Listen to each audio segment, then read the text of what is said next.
Olá, minhas amigas e amigos. Espero que você esteja bem. Tenho certeza que está.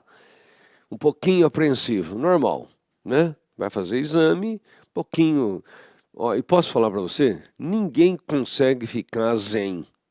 Inclusive, se você ficar zen demais, eu não acho tão bom para fazer concurso, não. Não pode entrar naquele no estresse. Não, mas eu acho que assim, um pouco ligado, um pouquinho de adrenalina faz bem aí para que você faça uma ótima prova e eu tenho certeza que você fará. Nós vamos fazer aqui uma revisão de 1 hora, a revisão turbo, tanto de ambiental como de urbanismo, apesar só que será 1 hora de ambiental e meia hora de urbanismo, tá certo? Então vamos começar aqui. Veja bem, só para que você tenha uma ideia, eu pus nos slides uma sequência. Não dá para em 1 hora a gente falar tudo, mas eu vou apontar assim quais são os pontos importantes do slide que eu estou colocando, pontos que eu reputo importante, né? Espero que haja coincidência com aquilo que o nosso examinador também pensa. A gente torce sempre para isso. Então, fazendo aqui a revisão turbo, veja bem. Princípios. O que ele pode perguntar para você de princípios? A base, né, do ambiental é bem principiológica, né? Então eu pensei, por exemplo, nesse primeiro princípio, ó. Princípio da igualdade, não discriminação e acesso equitativo aos recursos naturais. Por que a gente tem esse princípio? Porque a Constituição fala todos têm direito ao meio ambiente ecologicamente equilibrado. Ora, quando ela fala todos, ela está falando de um bem difuso. Então, João não pode ter mais do que José. Por isso, o princípio da igualdade. Consequentemente, eu não posso discriminar o acesso aos recursos naturais. Eu tenho que ter um acesso equitativo. É aí que nasce aquela expressão racismo ambiental. E você entende fácil, né?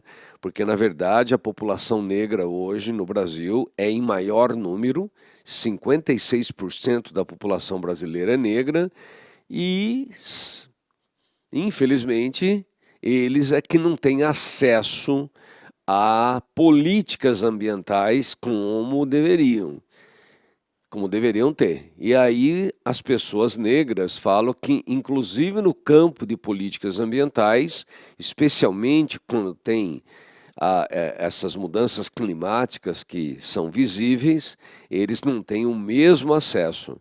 Então é aí que vem o racismo ambiental.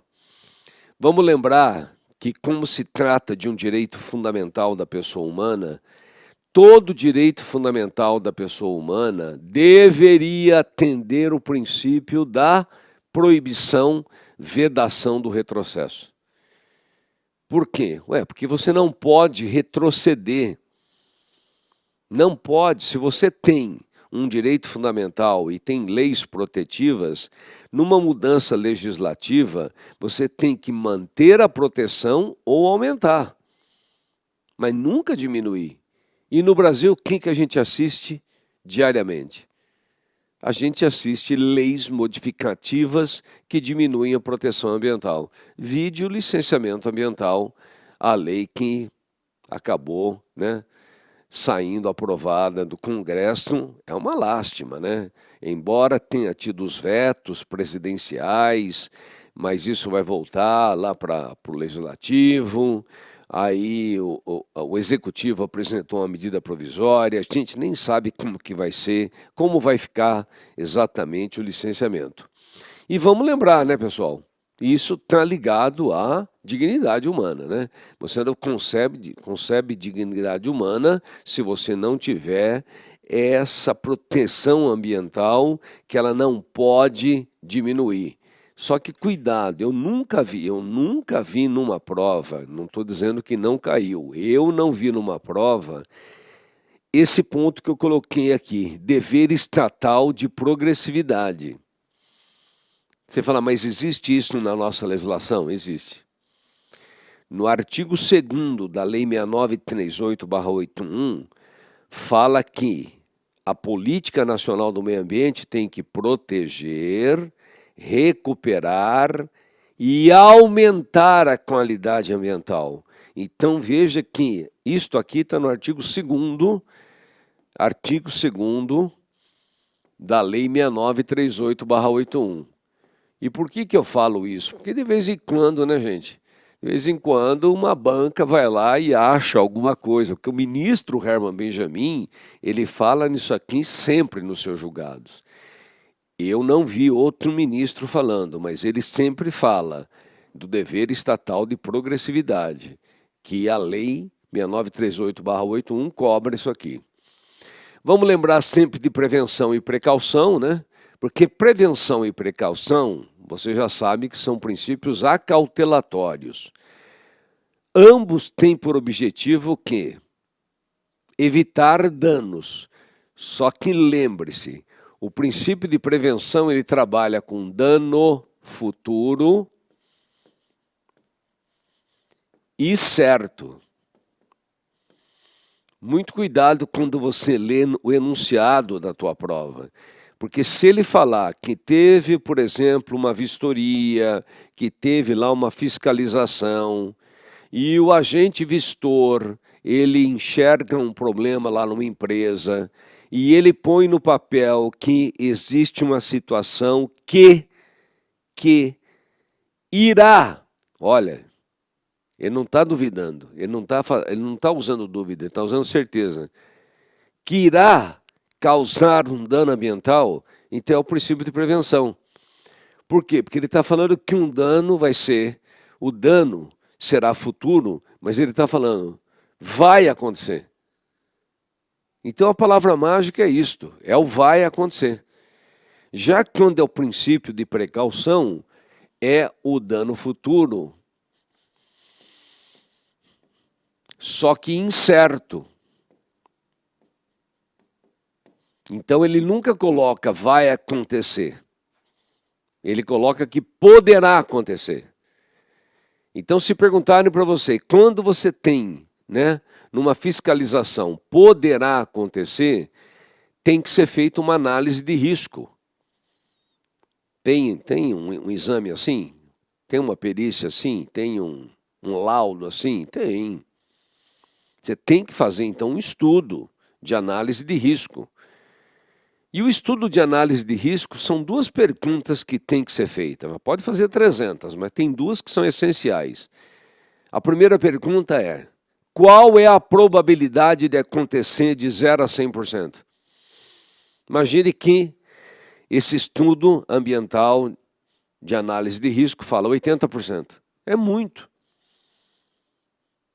E a segunda pergunta é, imaginemos, ninguém está torcendo para que seja assim, imaginemos o pior cenário, quer dizer, imaginemos o pior dano ambiental possível. Quais seriam as consequências? E é com base nisso que vai ser exigidas providências para evitar o risco. Lembre-se bem, pessoal, aqui, como o dano é certo, as providências que os órgãos existem é para evitar o dano, porque o dano é certo, ou para minimizar o dano. Aqui, as providências que os órgãos exigem é para afastar o risco. Por que risco? Você não tem certeza se vai acontecer. Ou minimizar o risco. Pronto, fácil. Vamos lembrar de desenvolvimento sustentável. Desenvolvimento sustentável, pessoal, é aquela tríade que está no artigo 170. A ordem econômica fundada na valorização do trabalho humano e na livre iniciativa, esse é o viés econômico.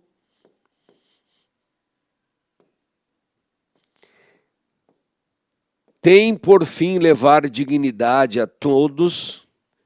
Então você já percebe que a ordem econômica não é um fim em si mesma. É claro que ela existe para ganhar, para o empreendedor ganhar, o regime capitalista.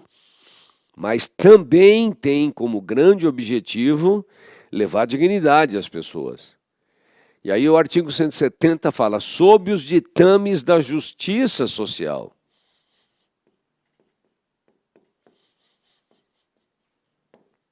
E aí vem os princípios, e o inciso terceiro fala função social da propriedade.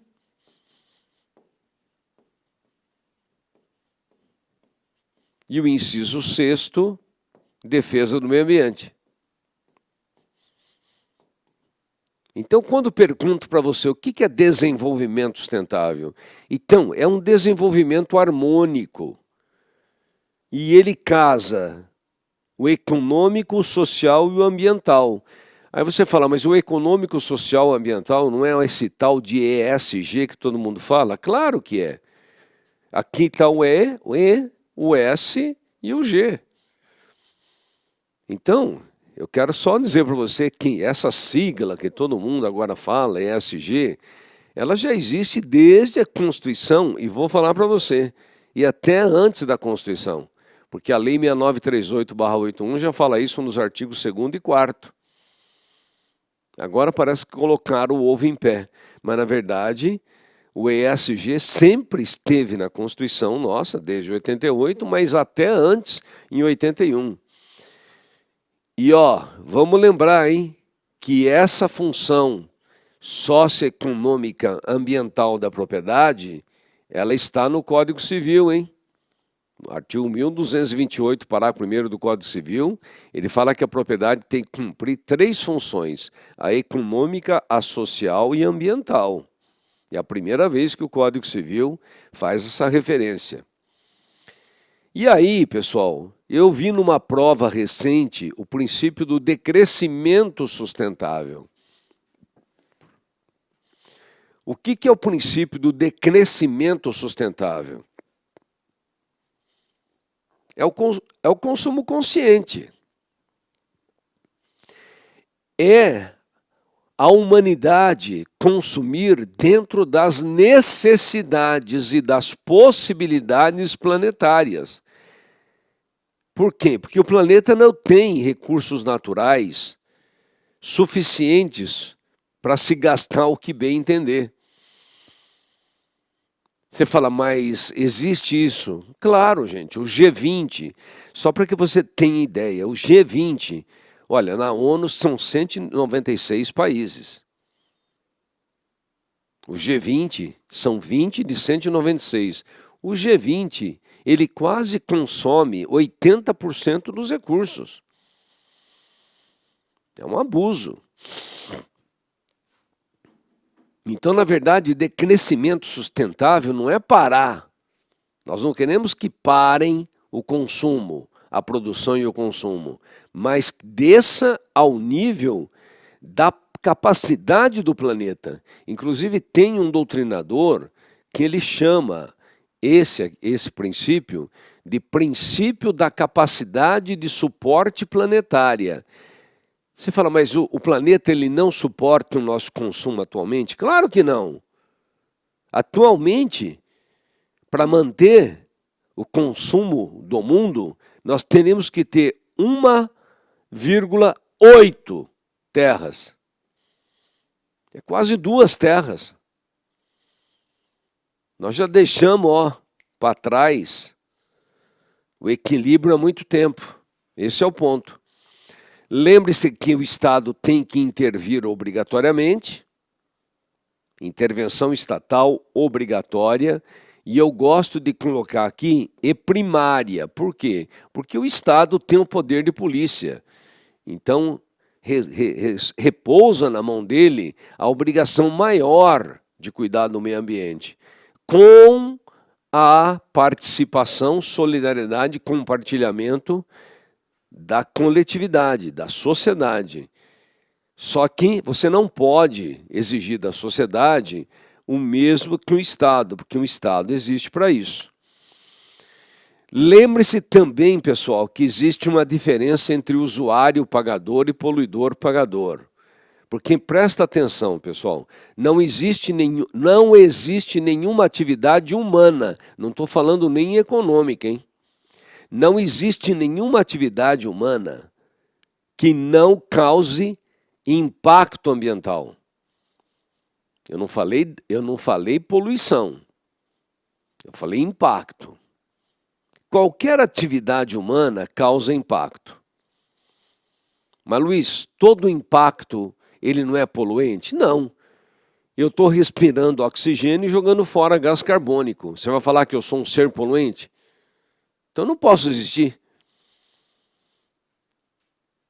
Eu quero que você entenda que poluição é um impacto ambiental que ele supera um determinado nível. Aí ele é considerado poluição. E aqui é que você tem a diferença. O usuário pagador é aquele que utiliza recursos naturais dentro desse limite permitido. Então ele está de acordo com a legislação, ele, se precisa de licença ambiental, ele tem, ele respeita a licença ambiental. Então o usuário pagador é aquele que utiliza recursos ambientais com fins econômicos. Ele está dentro da legalidade, embora cause impacto. Só que você não pode falar que ele é poluidor. Por quê? Porque ele está dentro da legalidade. Quando você extrapola e entra na ilegalidade, aí você se tornou poluidor pagador. Então, o poluidor pagador, ele é punido, ele é sancionado. E o usuário pagador, a legislação exige que ele colabore, que ele devolva algo para a comunidade, porque ele está lucrando com recursos naturais que são de todos. Então você tem que distinguir isso. Se alguém está operando corretamente, é usuário. Se ele está ilicitamente, aí é o poluidor pagador. E finalmente, lembre-se que existe agora o princípio do protetor, provedor, recebedor. Aquele que protege o meio ambiente além do que a legislação exige, ele merece uma compensação. Ele merece alguma vantagem por ele fazer mais do que se exige.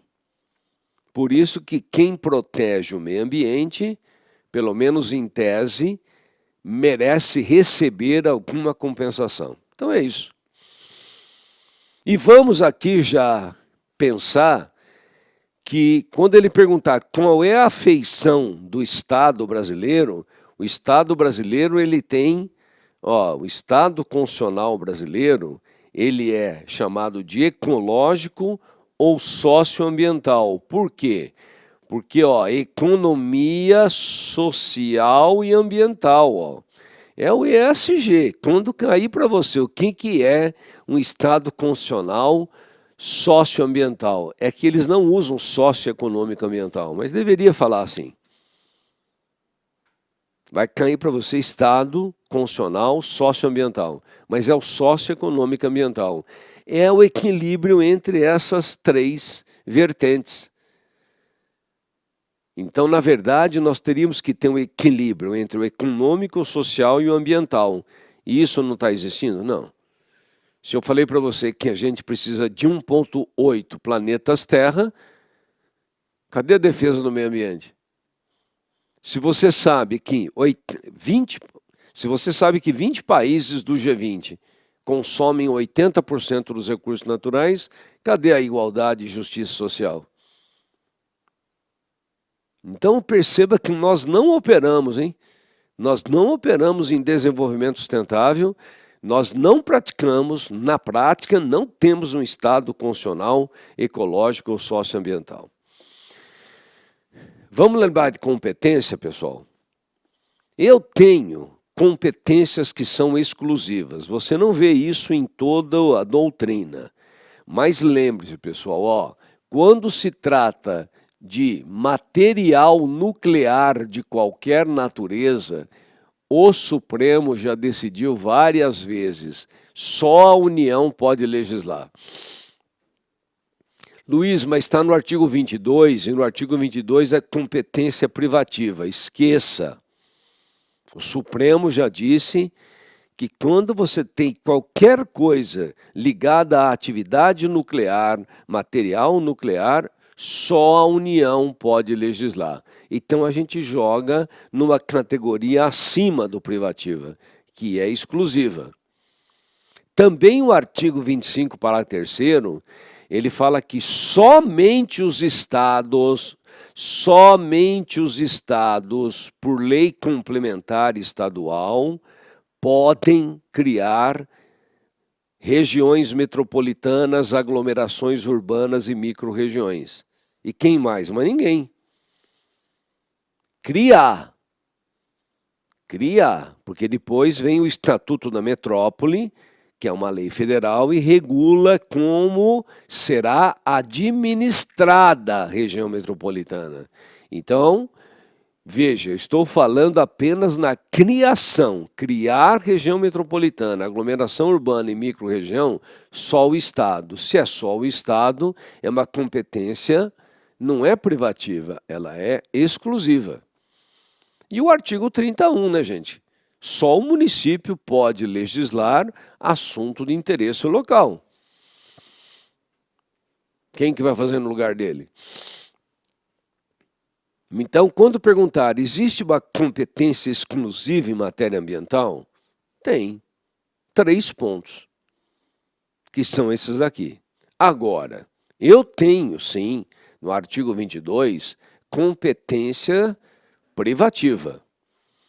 Aqui no inciso 4º fala de águas, depois a gente fala de recursos naturais. E qual é a diferença? A diferença é que quando você joga na privativa, que é o artigo 22, o parágrafo único fala que, por lei complementar, a União pode deferir aos estados legislar sobre aspectos desses assuntos. E quando é exclusiva? Quando é exclusiva, não pode deferir aos estados. Por isso que você tem que entender que a gente faz uma diferença. Só que a regra, se ele perguntar, a regra é concorrente. Aí você tem que estudar o artigo 24 e o artigo 32. Porque o artigo 24 fala, compete à União, estados e Distrito Federal, de forma concorrente, legislar sobre, aí você vai pegar os incisos 1, 6, 7 e 8. Essa é a regra geral, é o que mais acontece, ela é a competência concorrente. Só que aí o artigo 1º fala, a União faz norma geral. O parágrafo 2º fala, estados, e você pode incluir o Distrito Federal, legislam, podem legislar, podem, não é obrigado, podem legislar suplementarmente. Mas lembre-se, quando estados e Distrito Federal vão legislar suplementarmente, ele não pode diminuir a proteção que a Lei Geral Federal estabeleceu. Quase ninguém fala, mas tem um doutrinador, Toshio Mukai, que fala que aqui tem um princípio da fidelidade federal. Estados e Distrito Federal não podem diminuir a proteção que a Lei Geral Federal estabeleceu. Ele pode manter ou aumentar a proteção. Aí o parágrafo 3º ele diz que, não tendo lei federal, estados, e aí você inclui o Distrito Federal, podem legislar livremente, mas é um livre relativo. Porque a Constituição fala, pode ter competência, pode não, tem competência legislativa plena, mas para atender às suas peculiaridades. Então, jamais um Estado, na ausência de uma norma geral federal, poderá ele editar uma legislação estadual com sentido geral. E, finalmente, o parágrafo 4º fala que se depois vier uma norma federal, tem que comparar. E aquilo que é estadual ou a distrital não bate, suspende a eficácia do dispositivo da lei estadual ou da lei distrital. E depois você lembra do 32, que fala, os municípios, 32, os municípios também podem complementar legislação federal e estadual. Só que aí, cuidado. O município, quando ele vai suplementar, se tem só lei federal, Então ele não pode diminuir a proteção da Lei Geral Federal. Mas se o estado dele aumentou a proteção mediante com uma lei estadual, o limite para o município não é mais a legislação federal, é o limite estabelecido pela lei estadual dele. Como é que chama esse princípio? Princípio da maior proteção, gente. Bom, esses são alguns pontos que eu acho importante. Eu só quero lembrar você, pessoal, que a gente tem mania, às vezes, de falar assim que o poder público, ele é o gestor universal do meio ambiente. Não é. Não, pessoal. Não dá para responsabilizar o poder público por tudo o que acontece. Por quê? Porque responsabilidade impõe nexo causal. Ah, mas a Constituição diz que o poder público tem o dever de fiscalizar. Eu sei. Mas uma cidade como São Paulo, que tem 15 milhões de habitantes, se eu tiver que fazer fiscalização dia e noite, eu tenho que ter mais de 1 milhão de agentes fiscalizadores. É impossível. Então eu quero que você entenda, pessoal, que para você responsabilizar o poder público e ganhar ação, você tem que ter obrigatoriamente o quê? Um nexo causal. E quais são as situações que levam o Estado a ser responsabilizado? Quando a Constituição determina que o Estado adote alguma ação, alguma medida, e ele não faz e vem o dano. Por quê? Porque a Constituição mandou e ele não cumpriu. Ou quando uma lei estabelece essa obrigação. Ou quando uma sentença judicial determina uma medida para o Estado e põe prazo. Ele não cumpre e vem um dano. Quando você faz um TAC, ou outro, né? Mas estou imaginando, o MP fez um TAC e o poder público se obrigou a, em 30 dias, adotar a medida X para evitar uma situação. Às vezes, a situação danosa já existe. O TAC é para evitar que haja o incremento da situação danosa. E ele não adota e vem um dano maior ainda. Ele tinha obrigação? Claro, ele assinou um TAC. E finalmente, pessoal, presta atenção. Quando ele não tem nenhuma dessas 4 obrigações, pela Constituição, pela lei, por uma decisão judicial, por um TAC, quando ele não tem nenhuma dessas 4, em princípio ele não é um gestor universal. Só que no momento que o poder público toma conhecimento de um fato danoso ou que poderá ser danoso, ele tem que tomar providência. Então, a ciência para a autoridade competente é ali que nasce o nexo causal se a autoridade competente não fizer aquilo que ela devia. Inclusive, se você pegar o artigo 70, parágrafo 3º da Lei dos Crimes Ambientais, 70, parágrafo 3º da Lei 9.605/98, lá está escrito que quando a autoridade toma ciência de um problema ambiental, ela tem que apurar na hora e tomar as providências, sob pena de corresponsabilidade. Então, quando uma autoridade toma ciência de algo e nada faz, essa corresponsabilidade é do poder público que ela representa e dela mesma. Bem, por favor, pessoal, leia esses 4 artigos aqui, ó. Leia esses 4 artigos da Lei 6938/81. Porque o artigo 3º, ele traz o conceito de meio ambiente, degradação ambiental, poluição, poluidor e os recursos ambientais que nós temos que proteger. O artigo 6º, ele fala dos órgãos que compõem o SISNAMA, Sistema Nacional do Meio Ambiente. O artigo 8º, ele fala o que o CONAMA faz. Então, aqui, você vai ver os incisos 1º, 6º e 7º.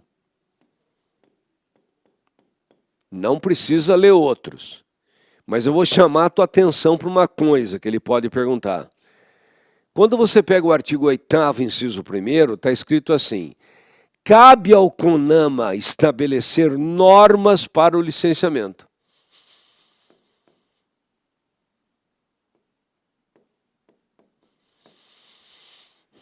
E você lembra que tem uma resolução do CONAMA que é a regra geral de licenciamento.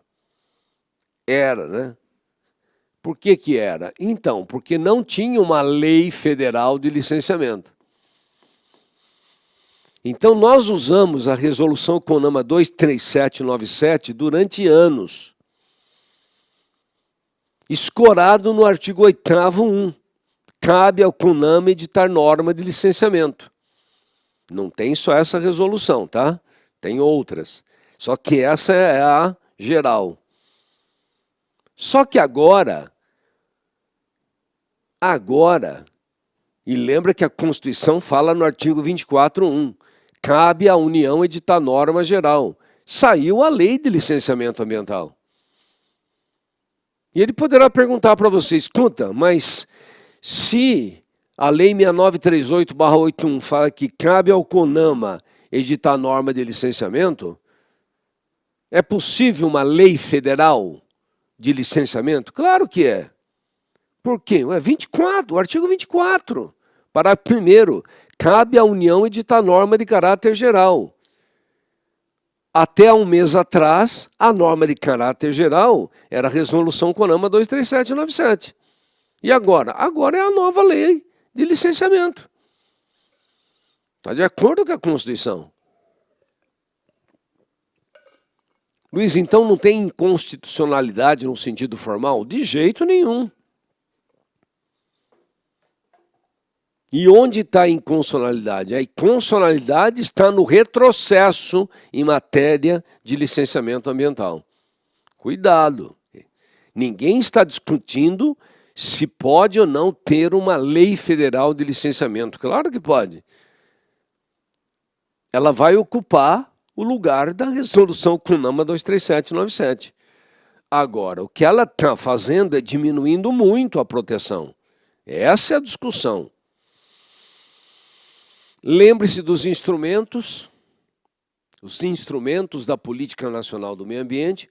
Eu acho muito difícil eles perguntarem para você de licenciamento ambiental, que é o 9º. E por quê? Porque, gente, eu já falei para você, foi então aprovada a lei de licenciamento, foi para o presidente da República, ele fez 63 vetos, então a lei está lá. Só que os vetos serão apreciados e ele mandou uma medida provisória regulando os pontos que foram vetados.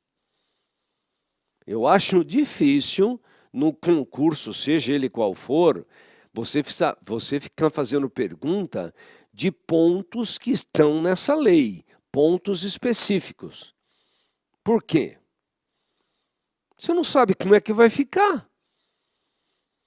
Se eles fazem pergunta e depois tem uma alteração radical, vai ser um Deus nos acuda. Então, eu penso que em matéria de licenciamento, você deve guardar os pontos mais gerais que não mudaram. Por exemplo, eu só tenho um licenciamento ambiental no país. Não tem 2 nem 3, de jeito nenhum. É o artigo 13 caput da Lei Complementar 140/2011. Então, lembre-se, no nosso país, apenas um ente federado licencia, um. Só que cuidado, se ele falar assim, os outros entes federados podem instaurar licenciamentos independentes, autônomos? Não. Mas os outros entes federados podem participar do licenciamento instaurado por quem tem atribuição? Sim. Participado único? Sim. Instaurar 2 ou 3? Não. Aí ele pode perguntar para você, quando os entes federados, não aquele que tem atribuição, quando ele participa, o que ele colocar no licenciamento, o órgão que está licenciando é obrigado a respeitar? Não. A lei fala que os outros entes federados podem participar do único licenciamento, mas de forma não vinculante. Então, o órgão licenciador não é obrigado a seguir aquilo que os outros entes federados colocam, não. Mas ele pode perguntar para você. E o que o órgão licenciador tem que fazer? Ué, se ele for afastar aquilo que o outro ente federado colocou, ele tem que motivar. É aí que está o ponto. A teoria da motivação dos atos administrativos. Se o Estado do Rio Grande do Sul está fazendo o licenciamento, se o município de Porto Alegre ou a União pelo IBAMA acabam, de certa maneira, participando do licenciamento estadual e eles colocam alguma demanda, o órgão estadual poderá fazer. Poderá fazer o quê? Refuto, pode refutar. Só que ele tem que explicar por que ele não vai atender o que os dois entes federados estão colocando no licenciamento. E se ele não fizer, é nula a decisão. Isso ele pode perguntar para você. Então, um licencia e os outros podem participar de maneira não vinculante, mas exige motivação da autoridade competente. Eu não gosto de usar competente porque também a legislação não usa. Da autoridade que tem, né, o poder de dar a licença no órgão que tem atribuição. E aí você tem que estudar, presta atenção, o artigo 7º 14 da Lei Complementar, aqui ó, 7º 14 da Lei Complementar 140/2011, trata dos casos que a União faz o licenciamento. É o IBAMA. Se não for licenciamento federal, que é o primeiro que você vê, você vai pular o estadual, hein? Você tem que ir no municipal primeiro. Licenciamento municipal. Mas lembre-se que a Lei Complementar 140/2011, no artigo 9º 14, exige três requisitos cumulativos para o município licenciar. Tem que ser uma hipótese de impacto local. O município tem que ter órgão municipal ambiental capacitado. Perfeito? E o município tem que ter criado e tem que estar funcionando o Conselho Municipal do Meio Ambiente.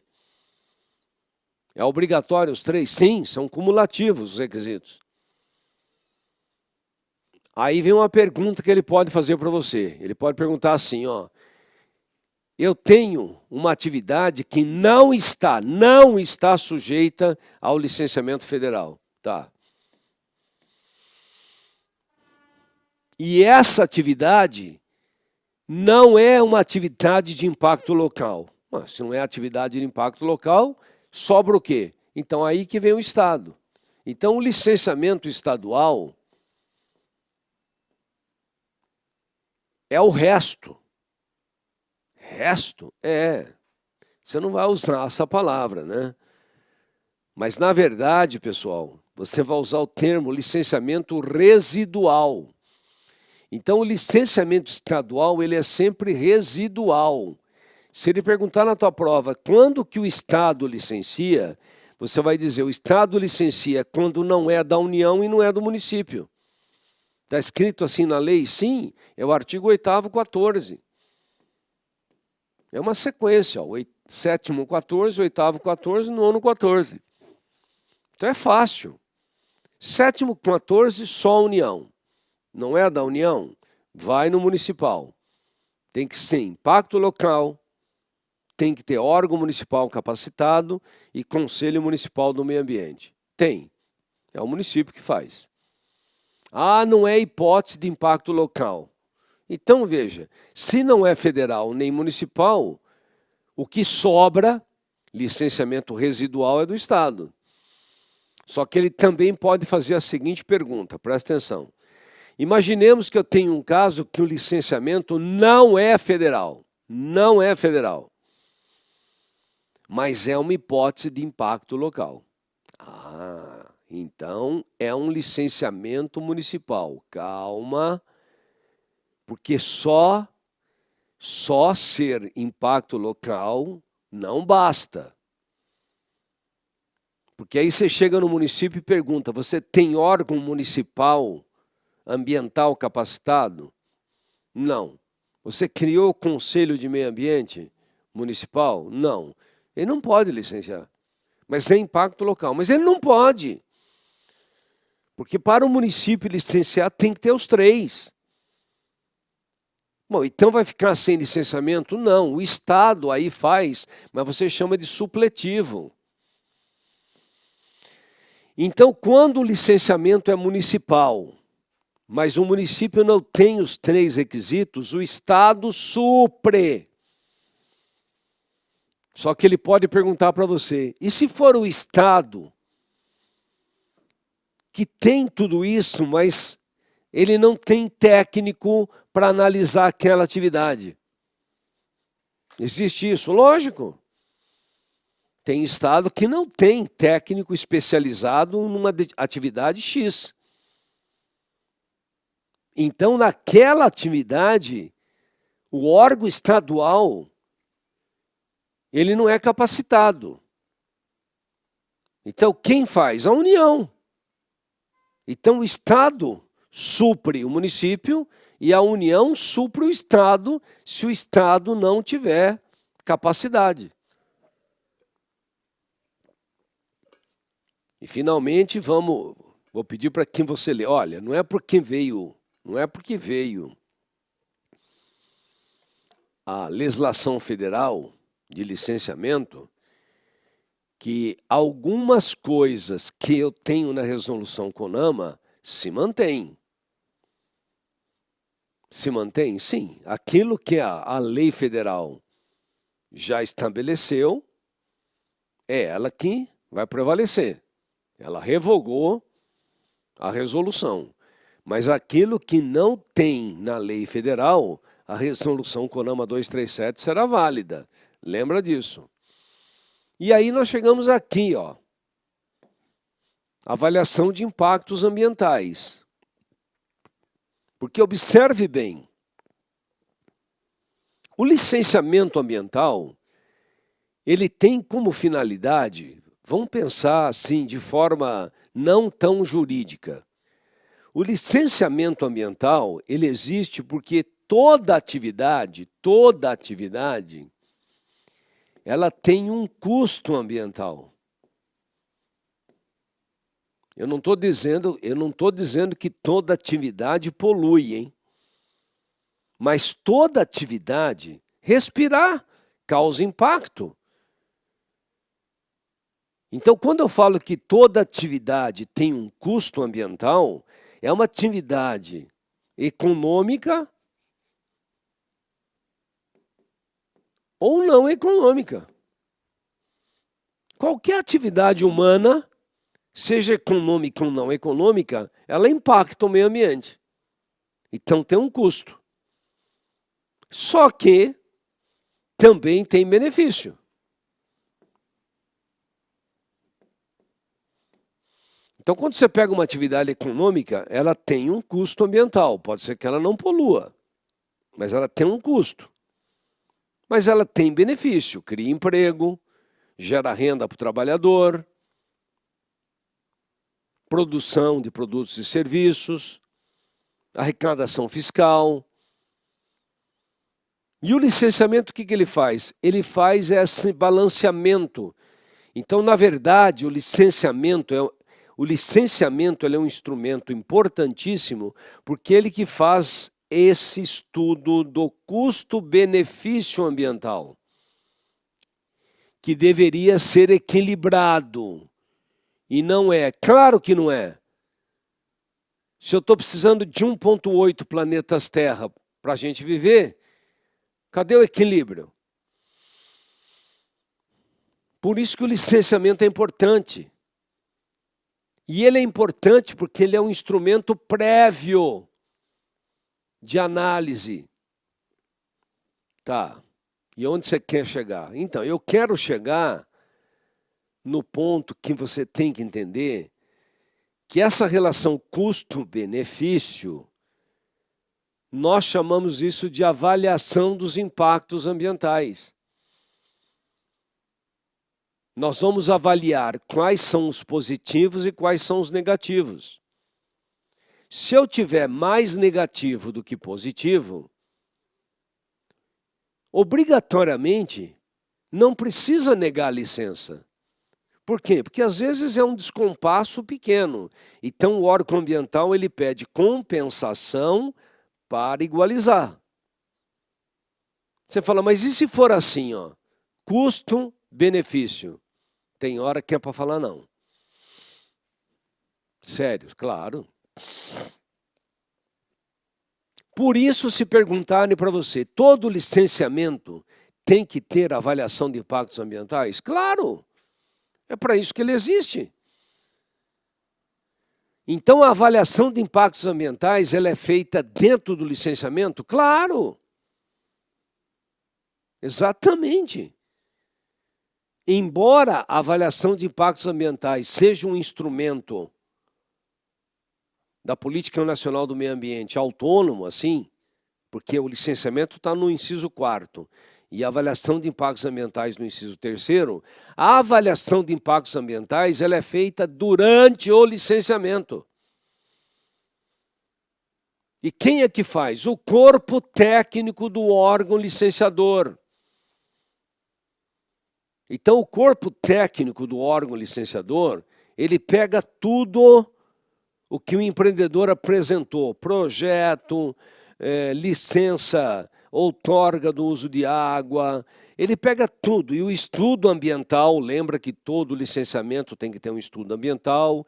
Se teve audiência pública, não é obrigado todo licenciamento, cuidado, hein? Se ele perguntar, todo licenciamento tem que ter audiência pública? Não. Tem que olhar a legislação. Então, quando tem tudo isso, a gente pega tudo isso e joga na mão do corpo técnico. E o corpo técnico emite obrigatoriamente um laudo técnico conclusivo. Lá fala parecer técnico conclusivo. E esse parecer técnico conclusivo, ele vai para aquele na administração pública que tem a competência para deferir ou indeferir a licença. E aí vem uma pergunta que já caiu em vários concursos, porque eles perguntam assim, o estudo ambiental vincula o administrador público na concessão ou negativa da licença? Não. A audiência pública vincula o administrador público na concessão ou negativa da licença? Não. O parecer técnico conclusivo vincula o administrador que tem a competência para deferir ou indeferir a licença. O estudo técnico, né? O parecer técnico conclusivo vincula? Não.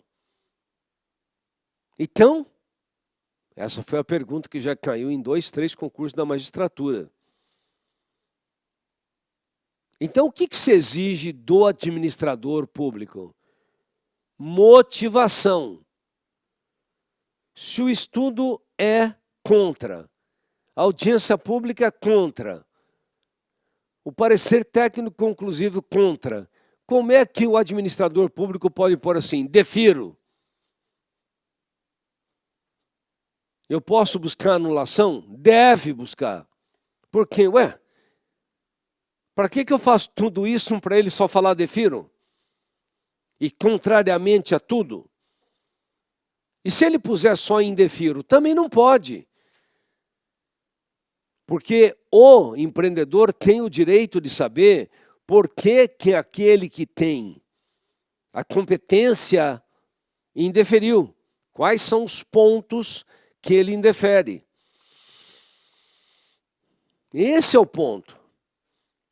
Então, vincular não vincula, mas obriga a motivar, sob pena de nulidade.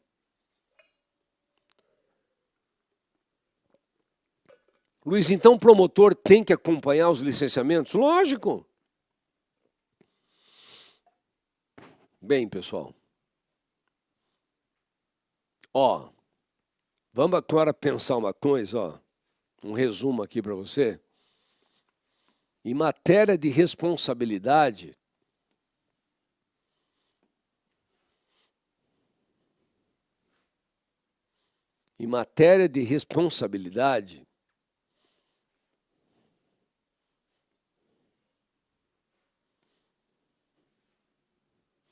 então responsabilidade eu tenho a penal, a administrativa, sancionadora e a civil.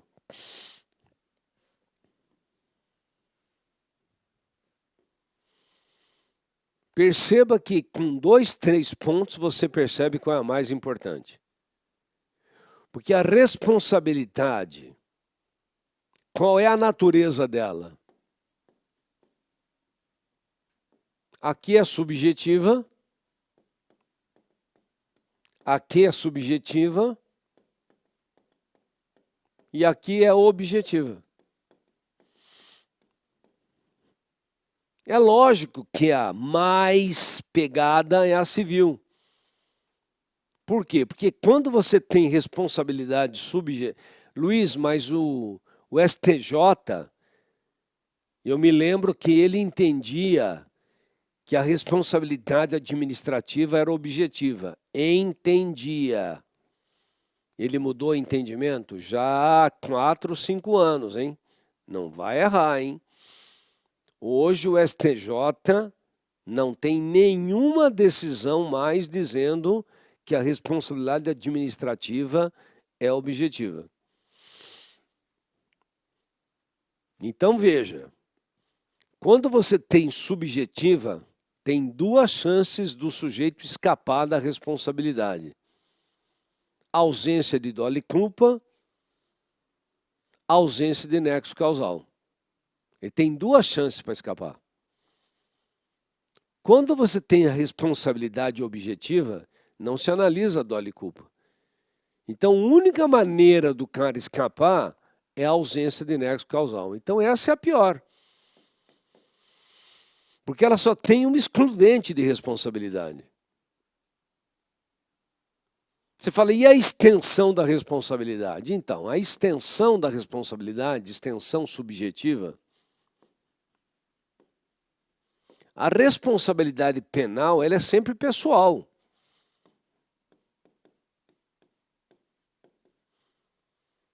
E a responsabilidade administrativa, desde 2012, o STJ diz que também é pessoal.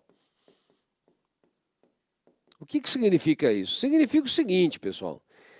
Se alguém numa propriedade praticou um crime ambiental ou uma infração administrativa ambiental, sem a participação do futuro adquirente, porque se o futuro adquirente participou, aí ele também responde. Mas ele não responde porque ele comprou aquele imóvel. Ele responde porque ele pessoalmente ele participou do crime e da infração administrativa.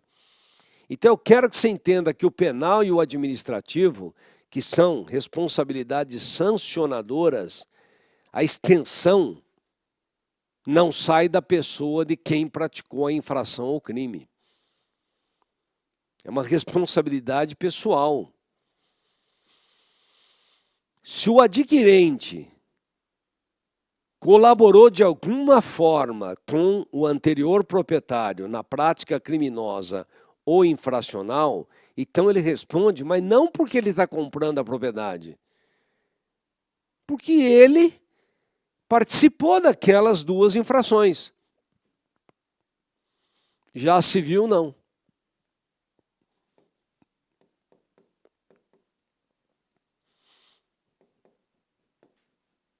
A civil é real, é próprio terreno. Se você tem um passivo ambiental causado pelo anterior proprietário,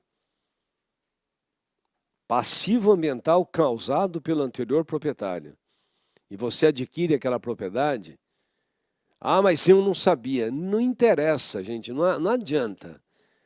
Sabia, não sabia, queria, não queria, a responsabilidade passa para o adquirente. Só que eu quero que você preste atenção, porque olha, eu não vejo cair assim em prova. A responsabilidade civil, ela é próprio terreno. Então, ela transfere para o adquirente, mas não elimina a responsabilidade do antecedente. Então, nasce o quê? Nasce uma responsabilidade solidária, gente. Quando eu tenho alguém que tem uma propriedade e causa um dano civil, ao vender a propriedade, claro, se ele resolveu o problema, acabou. Se ele vendeu a propriedade para um terceiro, esse terceiro ele passa a ser responsável, mas não sozinho. O terceiro passa a ter responsabilidade civil sobre aquele passivo, mas o anterior proprietário, que ele é o causador. Porque pensa, o anterior proprietário é o causador direto. E o adquirente é o indireto. Por quê? Porque ele mantém aquele problema e o dano é permanente. E você lembra que pelo artigo 3º, inciso 4º da Lei 6938/81, poluidor é o causador direto, que é o anterior proprietário, e o indireto. Por isso que os dois respondem. Então não pense que é invenção só da jurisprudência, hein? A responsabilidade civil, ela é real, próprio terreno, porque o artigo 3º, inciso 4º da Lei 6938/81, ele diz que tanto o causador direto, que é o anterior proprietário, como o indireto, que é o atual, que mantém o passivo, os dois respondem. Mas tem um detalhe, quando eu tenho solidariedade anterior e posterior, lembre-se que o polo passivo você escolhe. Aí eu não preciso pôr os dois? Claro que não. Você põe só o anterior, só o posterior ou os dois. Você escolhe. E finalmente, pessoal, na questão da prescrição. Embora tenha alguém que discuta, gente, não adianta. Penal prescreve? Sim. E eu uso o quê? Código Penal. Código Penal. Administrativo prescreve? Sim.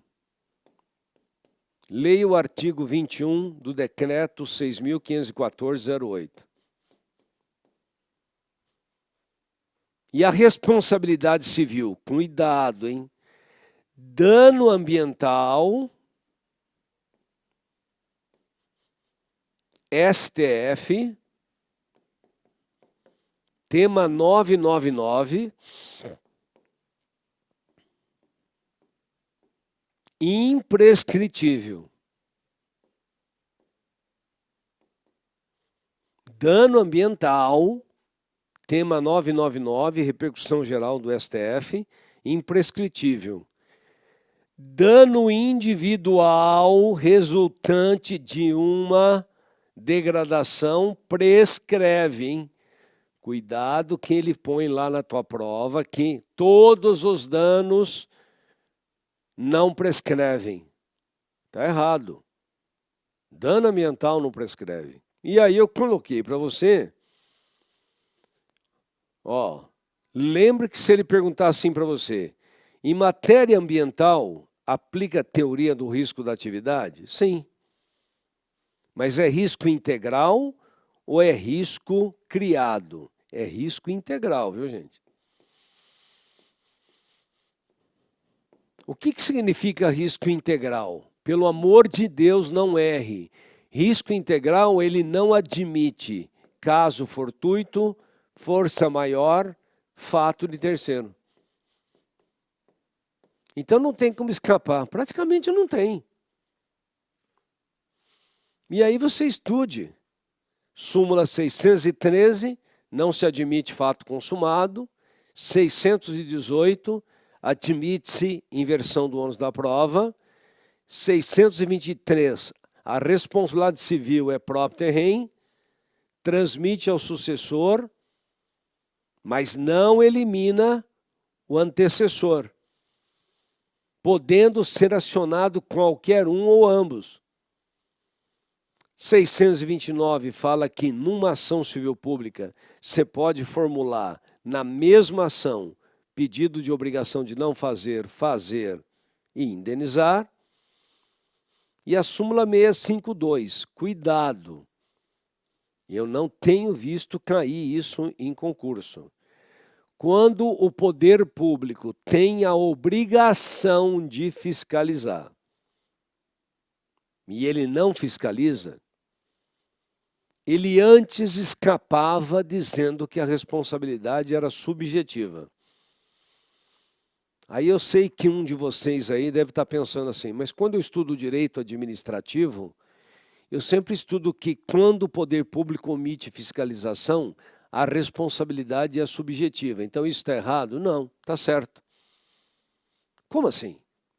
Presta atenção, pessoal. Quando o poder público omite fiscalização, omite poder de polícia, a responsabilidade dele é subjetiva, com exceção do ambiental. Essa é a súmula 652. Então, a omissão estatal na fiscalização leva à responsabilidade objetiva e solidária da administração pública. Só na execução, então na sentença do processo de conhecimento, o juiz vai condenar o poder público junto com o poluidor. Solidariamente, de forma objetiva. Só que ele vai colocar na sentença assim. Só que na execução do cumprimento da sentença, o poder público fica por último. Então nós vamos esgotar os bens do poluidor direto, os bens do poluidor indireto, se faltar dinheiro, desconsideração da personalidade jurídica, aí fica faltando um tantinho assim para resolver o dano. Esse tantinho a gente busca no poder público. Então o poder público, quando ele omite fiscalização, ele é o quê? Poluidor indireto. Só que ele tem esse benefício de ser executado por último. Boa sorte. Voltamos a falar depois na revisão de véspera. Abraço.